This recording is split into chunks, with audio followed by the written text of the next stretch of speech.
Niedziela. Oczywiście rosołek. Kiwi też pojada. Cześć babciu. Cześć babciu. Happy Sunday.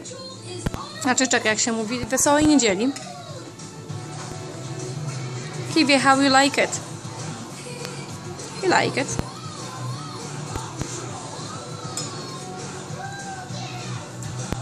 Or flowers. Oh, beautiful.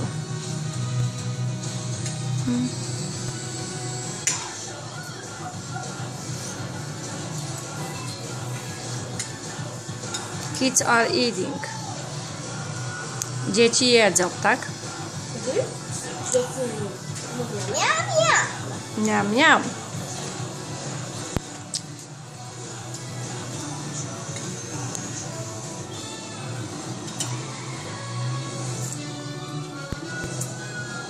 Kiwi.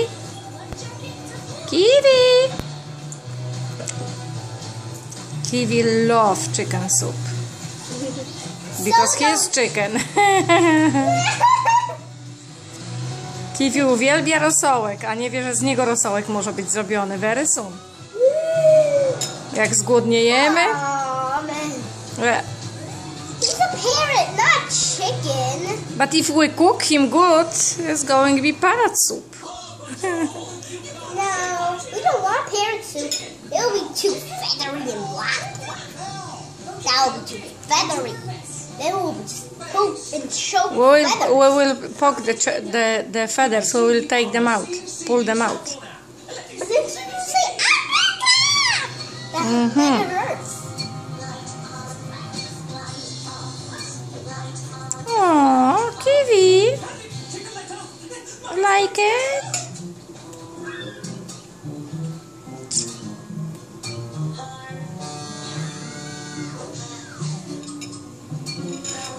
He's looking for meat.